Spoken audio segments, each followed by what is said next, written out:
ওং হ্রিং হরং নীলকণ্ঠায় ভগবতে রুদ্রায় নমঃ শিবায়। আমি জ্যোতিষী শ্রী শীতল কুমার। আজকের বিষয় বৃশ্চিক রাশিফল আগস্ট 2024। তো আজকের বিষয় শুরু করার আগে আমি আবার আপনাদের মনে করে দিতে চাই, আমার বিষয়গুলো বা ভিডিওগুলো সুন্দরভাবে আপডেট পাওয়ার জন্য অবশ্যই সাবস্ক্রাইব করে দেবেন এবং ভালো লাগলে লাইক ও শেয়ার করে দেবেন। তো আজকের বিষয় বৃশ্চিক রাশিফল আগস্ট 2024। তো আমরা সবার প্রথমে এই রাশির জাতক বা জাতিকাদের শরীর স্বাস্থ্য নিয়ে আলোচনা করব। তারপরে আমরা এডুকেশন বা পড়াশোনা, প্রেম প্রণয় সম্পর্ক, দাম্পত্য রিলেশন, ব্যবসা বাণিজ্য, ভাগ্য, কর্ম বা চাকরি বাকরি, এই সমস্ত ব্যাপার নিয়ে আজকে আমরা আলোচনা করব। তো সবার প্রথমে আমরা এই রাশির এই যে আলোচনাটা, এটা আমরা টোটালটাই রাশিভিত্তিক এবং বর্তমান সময় গ্রহের পজিশন অনুযায়ী আলোচনা করব। তো সেই ক্ষেত্রে এই রাশির জাতক বা জাতিকাদের গ্রহের পজিশনগুলো জেনে নেব। সেই ক্ষেত্রে বৃশ্চিক রাশিকে ফার্স্ট হাউস ধরলে ফার্স্ট হাউসে কোনো গ্রহ নেই। ফোর্থ হাউসে শনি, ফিফথ হাউসে রাহু, সেভেন্থ হাউসে মঙ্গল বৃহস্পতি। মঙ্গল 26 তারিখে অষ্টম ঘরে প্রবেশ করবে। নাইন্থ হাউসে রবি, টেন্থ হাউসে শুক্র বুধ অবস্থান করছে। শুক্র 25 তারিখে 11th হাউসে প্রবেশ করবে এবং 10th হাউস থেকে 9th হাউসে প্রবেশ করবে বুধ 22 তারিখে এবং 11th হাউসে কেতু অবস্থান করছে। এই হচ্ছে বৃশ্চিক রাশির জাতক বা জাতিকাদের আগস্ট মাসে গ্রহের পজিশন। তো সেই ক্ষেত্রে আমরা সবার প্রথমে শরীর স্বাস্থ্য নিয়ে আলোচনা করব। তো সেই ক্ষেত্রে ফার্স্ট হাউসের লর্ড কিন্তু মঙ্গল। সেই মঙ্গল কোথায় অবস্থান করছে? সেই মঙ্গল কিন্তু 7th হাউসে অবস্থান করছে। তার মানে 7th হাউসে বিফোর 26 পর্যন্ত অবস্থান করবে। তো সেই দিক থেকে বলা যেতে পারে যে শরীর স্বাস্থ্য আপনার কিন্তু ভালো থাকবে এই বিফোর 26 তারিখ অবধি। সেই রকম কোনো সমস্যা কিন্তু হবে না। তবে 26 তারিখে সে কিন্তু অষ্টম ঘরে প্রবেশ করবে। তো অষ্টম ঘরে যখন মঙ্গল প্রবেশ করবে, তার মানে এই 26 তারিখের পরে কিন্তু একটু প্রবলেম হতে পারে, একটু শারীরিক সমস্যা দেখা দিতে পারে, কারণ অষ্টম ঘর কিন্তু নেগেটিভ ঘর। তো সেই সময় 26 তারিখের পর থেকে কিন্তু একটু শরীর স্বাস্থ্যের প্রতি খেয়াল রাখতে হবে। তো যাই হোক, এরপরে আমরা এই রাশির জাতক বা জাতিকাদের এডুকেশন বা পড়াশোনার ব্যাপারটা নিয়ে আলোচনা করব। সেই ক্ষেত্রে দেখুন, আমরা পড়াশোনা ফিফথ হাউস থেকে বিচার করি, তাহলে ফিফথ হাউসের লর্ড কিন্তু বৃহস্পতি। সে 7th হাউসে কেন্দ্রে বসে আছে। তো 7th হাউসে যখন ফিফথ হাউসের অধিপতি বসে থাকে তখন কিন্তু শুভ ফল দেয়, পড়াশোনার যোগ আছে। তবে ফিফথ হাউসে রাহু বসে আছে। রাহু কিন্তু আপনার এই পড়াশোনার যোগ থাকলেও মাঝে মধ্যেই রাহু কিন্তু পড়াশোনার ডিস্টার্ব করাবে, মাইন্ডটাকে ডাইভার্ট করে দেবে। দেখা গেল আপনার পড়ার ইচ্ছে, আপনার বাড়িতে হঠাৎ করে কোনো লোক চলে আসলো, তাতে পড়াশোনার ডিস্টার্ব হলো, বা কোনো না কোনো কারণে এইরকমভাবে পড়াশোনার কিন্তু ডিস্টার্ব বা অসুবিধা কিন্তু হতে পারে। যদিও বৃহস্পতি কিন্তু চেষ্টা করবে আপনাকে সঠিক পথে নিয়ে যাবার জন্য। তো যাই হোক, এরপরে আমরা আলোচনা করব এই রাশির জাতক বা জাতিকাদের প্রেম প্রণয় সম্পর্ক নিয়ে। সেই ক্ষেত্রে দেখুন, প্রেম প্রণয় সম্পর্ক আমরা কোথা থেকে বিচার করি? প্রেম প্রণয় সম্পর্কও কিন্তু আমরা ফিফথ হাউস থেকে বিচার করি। তাহলে ফিফথ হাউসের লর্ড কিন্তু বৃহস্পতি। সেই বৃহস্পতি সপ্তমে মঙ্গল যুক্ত হয়ে অবস্থান করছে। তো সপ্তমে যখন মঙ্গল যুক্ত হয়ে অবস্থান করছে, অর্থাৎ রাশি অধিপতি যুক্ত হয়ে অবস্থান করছে, তার মানে প্রেমের সম্পর্ক আপনার যথেষ্ট ভালো থাকবে। একে অপরের প্রতি ইমোশনাল অ্যাটাচমেন্টটাও ভালো থাকবে, আন্ডারস্ট্যান্ডিংও ভালো হবে। তবে এই যে পঞ্চম স্থানে রাহু বসে আছে, এই পঞ্চম স্থানে রাহু বসে থেকে মাঝে মধ্যে আপনাদের মধ্যে সন্দেহ তৈরি করবে, বা থার্ড পার্সন কারো দ্বারা কোনো ইনফ্লুয়েন্সে দেখা গেল আপনাদের মধ্যে কিন্তু প্রবলেম হতে পারে। তো এই দিকটা কিন্তু একটু খেয়াল রাখতে হবে। তো যাই হোক, এরপরেই আমরা এই রাশির জাতক বা জাতিকাদের দাম্পত্য রিলেশনের ব্যাপারটা আলোচনা করব। তো দাম্পত্য রিলেশন আমরা কোথা থেকে বিচার করি? সেটাও আমরা 7th হাউস থেকে বিচার করি। তো 7th হাউসের লর্ড কিন্তু শুক্র। সেই শুক্র কিন্তু দশম ঘরে বসে আছে এবং সেই শুক্র দশমের থেকে একাদশে প্রবেশ করবে 25 তারিখে।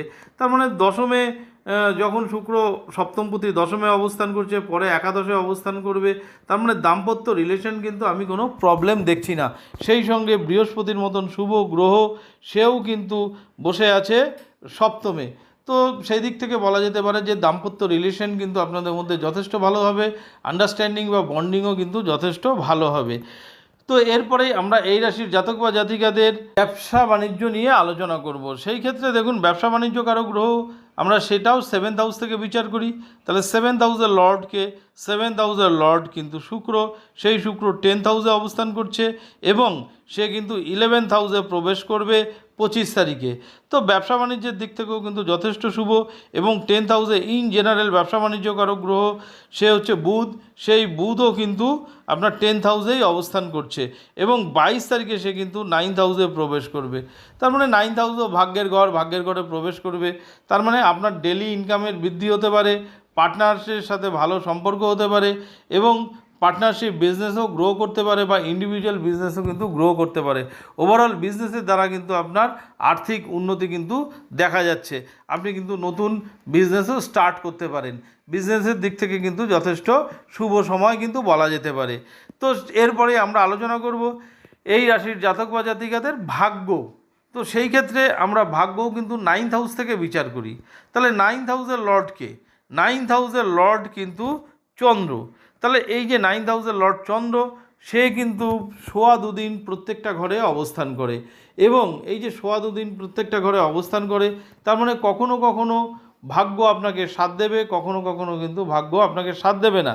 কিন্তু 9th হাউসে কিন্তু আমাদের দশমপতি রবি, সেই রবি কিন্তু সে বিফোর 16 পর্যন্ত অবস্থান করবে এবং এই 9th হাউসেই কিন্তু আবার একাদশপতি অর্থাৎ সাফল্য বা সাকসেসকারক গ্রহ বুধ, সে কিন্তু বকরি হয়ে প্রবেশ করবে 22 তারিখে। তো যা অত্যন্ত শুভ। তো এই যে শুভ গ্রহের অবস্থান, রবির অবস্থান বা বুধের অবস্থান, এগুলো কিন্তু পজিটিভ দিক। তার জন্য চন্দ্র মাঝে মধ্যে মাইন্ড সুইং করলেও, ভাগ্যের সুইং করলেও, এই বুধ এবং রবি এই যে গ্রহগুলো কিন্তু আপনার ভাগ্যের বৃদ্ধি করবে। তো ওভারঅল দেখতে গেলে কিন্তু আগামী আগস্ট মাসে কিন্তু আপনার ভাগ্য যথেষ্ট ভালো। ভাগ্য রিলেটেড কোনো কাজ যদি থাকে আপনি কিন্তু করতে পারেন বা চেষ্টা করতে পারেন, সেই ক্ষেত্রে কিন্তু আপনার ভাগ্য আপনার সাথ দেবে। তো যাই হোক, এরপরেই আমরা আলোচনা করব এই রাশির জাতক বা জাতিকাদের কর্ম বা চাকরি বাকরির ব্যাপারটা নিয়ে। তো সেই ক্ষেত্রে আমরা কর্ম বা চাকরি বাকরি 10th হাউস থেকে বিচার করি। তাহলে 10th হাউসের লর্ডকে, 10th হাউসের লর্ড কিন্তু রবি, সেই রবি কিন্তু 9th হাউসে অবস্থান করছে এবং 10th হাউসে একাদশপতি বুধ অবস্থান করছে। 10th হাউসে একাদশপতি বুধ যে এই অবস্থান করছে সেটা অত্যন্ত শুভ এবং দশমপতি ভাগ্যস্থানে অবস্থান করা সেটাও কিন্তু শুভ। এবং 16 তারিখে যখন রবি নিজস্ব ঘরে প্রবেশ করবে অর্থাৎ দশমে প্রবেশ করবে, সেটাও কিন্তু পজিটিভ দিক। তো সেই দিক থেকে বলা যেতে পারে যে আপনার কর্মক্ষেত্রে কিন্তু আগস্ট মাসে প্রভূত উন্নতি হতে যাচ্ছে। কর্মের মাধ্যমে প্রচুর কিন্তু ধনাগম হওয়ার সম্ভাবনা আছে। আপনার যদি কর্মক্ষেত্রে ইনক্রিমেন্টের ব্যাপার থাকে, সেই ক্ষেত্রে ইনক্রিমেন্টও কিন্তু হওয়ার সম্ভাবনা আছে। যদি কোনো প্রমোশনের ব্যাপার থাকে, সেই ক্ষেত্রে কিন্তু প্রমোশনেরও যোগ তৈরি হচ্ছে। আপনারা যারা নতুন জব খুঁজছেন, তারাও কিন্তু নতুন জব আপনারা খুঁজতে পারেন। তো আগস্ট মাসে কিন্তু আপনাদের পজিটিভ সময়, কর্মক্ষেত্রে কিন্তু বলা যেতে পারে পজিটিভ সময়। তো কর্মক্ষেত্রে আশা করা যায় যে সেই রকম কোনো সমস্যা হবে না। তবে আমি একটা কথা বলবো, এই যে বৃশ্চিক রাশি, হাজার হাজার লাখ লাখ লোকের বৃশ্চিক রাশি রয়েছে, তো এটা হচ্ছে একটা অ্যাভারেজ আলোচনা, এটা অ্যাভারেজ গোচরভিত্তিক আলোচনা। তো প্রত্যেকের একটা জন্ম সময় দিয়ে, ডেট অফ বার্থ দিয়ে একটা ইন্ডিভিজুয়াল ছক তৈরি করা হয়। সেই ইন্ডিভিজুয়াল ছকে দশমপতি, আমরা যদি কর্মের বিচার করি সেই ক্ষেত্রে দশমপতি দেখতে হবে এবং তার সাথে বর্তমান গ্রহের দশা অন্তদশা দেখতে হবে, 10th হাউস দেখতে হবে। তো সেই সমস্ত ব্যাপারগুলো যদি আমরা দেখে এই গোচরজনিত ফলাফল কম্বাইন করি, তাহলে কিন্তু সেই ফলাদেশ আরও ভালো হবে। তো যাই হোক, আপনারা মঙ্গলের বীজ মন্ত্র জপ করতে পারেন। সেই সঙ্গে যারা পড়াশোনা করছেন বা সন্তানের ব্যাপারেও চেষ্টা করছেন, সেই ক্ষেত্রেও কিন্তু আপনারা বৃহস্পতির বীজ মন্ত্র জপ করতে পারেন। তো মঙ্গল এবং বৃহস্পতির বীজ মন্ত্র জপ করলে আশা করা যায় কিন্তু অনেক বাধাবিঘ্ন দেখবেন কেটে যাবে। তো যাই হোক, আমি আগেও বলছি, আবারও বলেছি, আমার বিষয়গুলো বা ভিডিওগুলো সুন্দরভাবে আপডেট পাওয়ার জন্য অবশ্যই সাবস্ক্রাইব করে দেবেন এবং ভালো লাগলে লাইক ও শেয়ার করে দেবেন। আবার আগামী দিনে নতুন ভিডিও নিয়ে আপনাদের সামনে উপস্থিত হব। ধন্যবাদ।